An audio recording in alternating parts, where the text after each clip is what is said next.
Good morning. Welcome to another time here. Welcome to another time in the upper room. Another opportunity and privilege to pray. Thanks for coming. I'm glad, blessed, and honored to have you here. We're doing a study through the book of Proverbs as we lead ourselves in a place of prayer. We're looking at Proverbs chapter 7, verse 21 and 23, and we're looking at a topic, temptation. What is temptation? We've done a lot of study on that. You'll find that on our YouTube channel.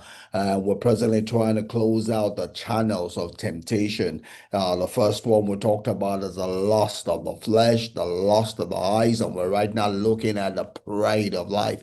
That's what we're trying to close out. And we said that the pride of life comes when we miss the truth, the truth, the importance, the import of the fact that it is in God we live, we move, and we have our being. It is in God that we live. Outside of God, we're dead. That's what Adam and Eve missed. They thought that, all right, I eat the fruit, I'm not going to die. But they didn't understand what death meant that it wasn't the physical death. The physical death took a while to happen. But what happened immediately is the source of the physical life itself. Once they took the fruit, they got cut away from God. They got cut away from light. They got cut away from life. They saw that they fell from the place of glory. Suddenly, they began to operate on lowly levels. They began to saw things according to the corruption of their heart. They saw that they were naked because the glory had gone, the glory had lifted.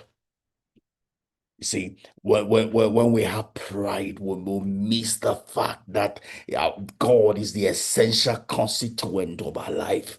We begin to be worried about things that don't matter. We begin to struggle for things, we begin to struggle for life. We begin to struggle for things that we think is our life. We contend as if we are the one that determine our tomorrow. Remember, we're looking at James chapter 4, and we'll go back there. You know, we forget the fact that our life is in God. Our life is in God. That was what Jesus was telling Mary and Martha. He says, he that believeth in me will not die, right? Because there's an essential connection to life, right? It is in God that we live. Our life is consistent in Him. When you miss that, you miss God, you miss life, you miss your sustenance. In Hebrews 13, the writer of Hebrews was telling us that God has said He will not leave us nor forsake us. This is our power then.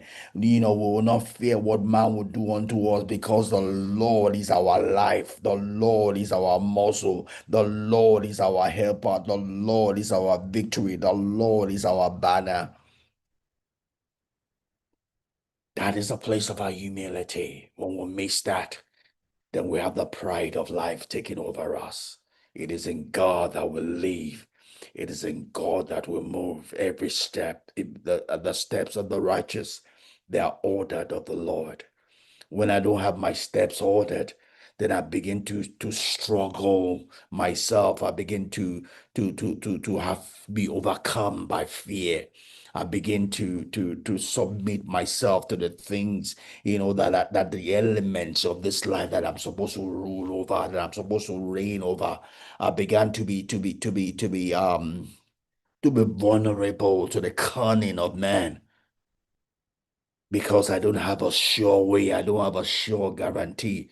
I don't have heaven planning my journey, planning my way.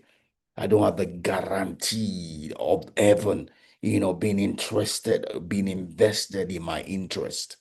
It is in God we move, we live, we move, and we have our being. We're consistent in Him. We're consistent in Him. That is how we overcome the pride of life when we never forget that it's all about God. It's not about me. Every day that I wake up, everything that I do is all about God. My being here, our time together here, it's all about God. It's not about me. It's not about what I want. It's not about what I desire, but it's all about God. In my desire is wrapped up in Him, right? My desire is wrapped up in Him. My well-being is wrapped up in Him. He Himself wants to bless me. The Bible says, for His name's sake. It's the glory of God. It's the glory of God, not my glory. Yes, I'm going to get glory, but my glory is in the glory of God. I'm not going to seek for a glory that stands against the glory of God. I get my glory in God. I submit myself to God. Still staying in looking at the pride of life. I'm going to jump back here to James chapter 4. We're looking at James chapter 4. We stopped at verse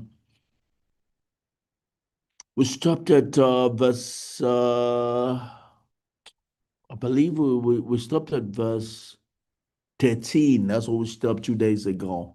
Let's eat it from verse 10. It says, humble yourself in the sight of the Lord, and he shall lift you. Humble yourself in the sight of the Lord, and he shall lift you. If you raise yourself in the sight of the Lord, it will bring you down. To the humble, God gives grace, God gives enablement, God gives help, God gives strength. To the proud, he takes all of that away. He shows you the hand of yourself. When you're proud is when you think that you're living by your strength, by your help alone. When you're humble is when you remember that it's in Him we live, we move, and have our being. Right? That's important. So let's go on to verse 13. It says, go to now, ye that say today or tomorrow, we will go into such a city and continue there a year and buy, sell, and get again. When you're proud of your tomorrow, you think that all of that you're in control of tomorrow. You're not. The only thing God gives us is this very moment today. Says today, you know, today is the day of salvation, not tomorrow. Today is the day that you have control of. And we saw the example of Solomon, right? We went to Solomon. Solomon did not ask God, God, make me a great kingdom tomorrow. Let me build my kingdom. Says God, today, this is what is in my hands. I'm supposed to rule these people. It is great kingdom before me. Help me to be faithful in that which you have placed in my hands. That's a place of humility. Place of pride is thinking you own tomorrow. Place of humility is what's in your hands today. Faithfulness and what's in your hands today. Is God help me to be faithful today. Help me to be all that you want me to be today. Help me to be the kind of man, woman, girl, boy you want me to be today. Help me to be responsible in the things that are in my hands. Help me to do it well. Help me to do it well. Help me to do it in such a way that it works. People, you could be proud of me, right? But not thinking about tomorrow. Oh, I gotta go here tomorrow. I gotta do this tomorrow. There's nothing wrong with planning, but it ends.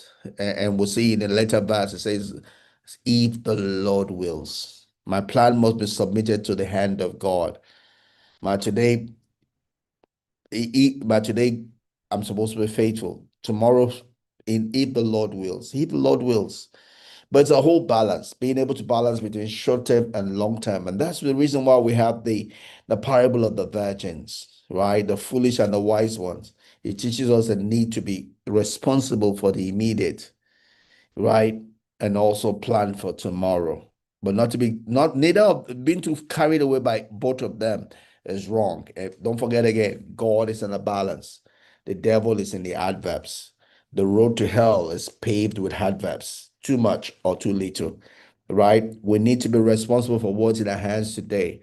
Yes, we need to plan for tomorrow in a balanced way between today and tomorrow. Not be anxious, not be overly engrossed, right?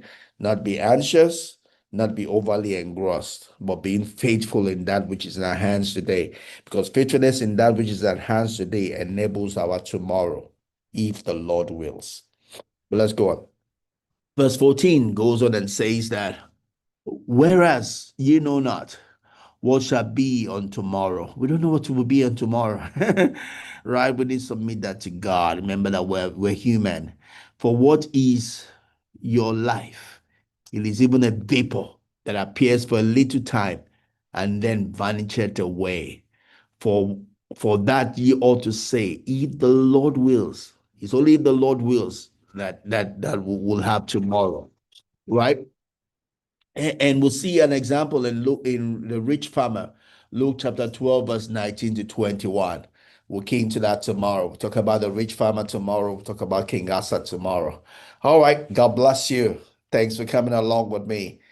It's always a pleasure to be here. God bless you. Shalom. See you tomorrow. Bye bye.